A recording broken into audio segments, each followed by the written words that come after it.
Email us at info@caucusnj.org and visit us online at oneonone.org. Betty Manetta is president and CEO of Argent Associates. Good to see you, Betty. Good to see you, Steve. Thank you. What is Argent Associates? Argent Associates, we're a supply chain managed services company. So we have various divisions, one that does professional services, another one that focuses on green technology, and lately one that focuses on application development, software development. Where are you based? Edison, New Jersey. Edison, New Jersey. Our friends over at the Gibbons Law Firm hooked you up with us and said, she's good, but I got to tell you something, and this is a fact you have to confirm for me. Number one fastest growing women-owned business in the U.S. That's correct, yes. How does that happen? Hard work, passion about what we do, and good people, great team. So we're excited about that. That was done last year with Open and WPO, Women Presidents Organization. Let's talk about women in business. Some of the most common mistakes women in business, but listen, guys make the same mistakes, but disproportionately, the kinds of mistakes that women in business make are?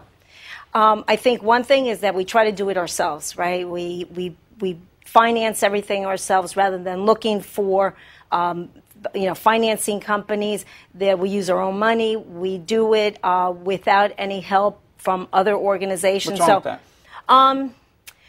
Because there's so much. I only trust myself. I want to use my own money. I don't want to talk to other people. I know what to do. Well, what's wrong with it is that there are so many places to go to for help. There's so many companies and organizations and great financing vehicles that we think that we can do it ourselves. And what's happening is other companies outside of women organizations are utilizing all those benefits. And so we need to do more of that. We need to learn how to do it better. I'm curious about this. Do you believe, because I'm always fascinated by what makes business work or not. I mean, we run this production company. We're partners with WNET, and we're all in business, right, whether it's for-profit or not-for-profit. Do you think that a woman running a business, regardless of the type of business, that it's any more challenging than for a guy running a business in this ridiculously competitive and very hard to succeed in economy? I think it is a little more difficult for us because, first of all, one of the biggest challenges, especially in the industry that I'm in, if you're in a very male-dominated industry, it's very difficult to kind of get to your customers, right? Or to get the face time that other companies get. For women, it's hard. It's hard for all of us. Well, I think it becomes a little harder for women. I think that, especially in telecommunications, it's been a challenge. And until you start getting some of those accolades, right? Getting to be the fastest growing company. This year, we were just announced Supplier of the Year from AT&T. Of 5,000 vendors, they selected 7, and Argent was one of them. Having the quality process, being ISO, TL9000 certified, all those things. What does all that mean?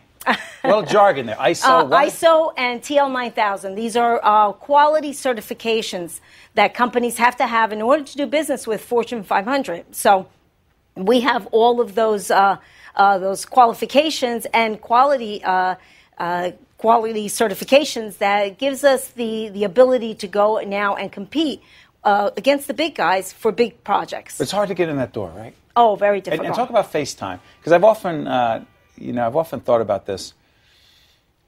People talk about, they'll say, "What's your sales pitch?" And I'll often say, in some teaching I've done on sales and communication, don't pitch. Ask questions. Find out more.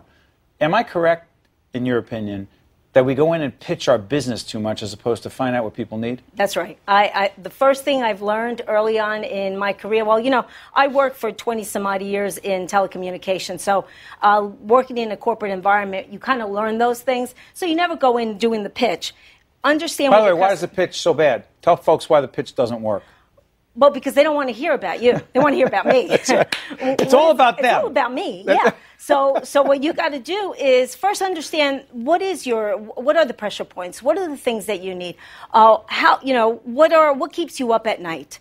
Find out everything about them, and then you start spinning your story based on what you hear. Right? So I never go in doing the pitch. I always ask the questions. Right. And then once I get it, then I know which way to focus. Because we are a company that focuses on several different facets. And you solve problems for people. Absolutely. Absolutely. So how can you pitch unless you know what the problem is? There you go. But that's also one of the common mistakes we make in business. Yes. right? Yes. I have to ask you, you said you have passion. What's the passion for? The passion is for solutions. We're great at innovative solutions, and my passion is always understanding and solving a problem, trying to get something done and accomplished, and making sure that we continue to grow so that we can continue to hire people, right? I have a lot of folks that are dependent on us, right? People that work for us, my family members that work for us. So one of the things is I got to keep generating and creating new opportunities because, especially in technology, it's forever evolving. We're never stagnant. There is something new out there, so you always want to stay ahead of the curve. And our job is to do that, and it's all through innovation and technology innovation, right? It's interesting. In Jim Collins' book, which you know, Good to Great, right? He profiles these companies that are great. Yeah. I also often think the sequel is great to extraordinary. In your mind, company gets to be great, at the top of their game, and they say, we're going to stay that way. We're just going to keep the status quo. Not an option, is it? No. Why not? Not an option. Because it's always changing, right? Everything is constantly evolving. So today you're great, but tomorrow you're not going to be great. You have to... But I'm doing the same thing, Betty. What do you mean? Yeah, Why can't I just stay at the top of my game? Because nothing else stays the same, right? Everything else is changing. Technology is getting smaller, faster, better. So you have to stay ahead of it. And with anything, right? Nothing ever stays the same. So today it's doing business locally. And what's now? Globalization. You want to go global. What's happening? Because, at the end of the day, by 2015, I think the statistics are 80% of consumers are going to be outside of the U.S. So if you have a product... Keep changing up. Yeah. Sorry for cutting you off because I got to get out of here. No. Betty Manetta, President and CEO of Argent Associates. You are a great guest. I didn't even have to work. I just listened to you. Thank you so much. A pleasure. This special edition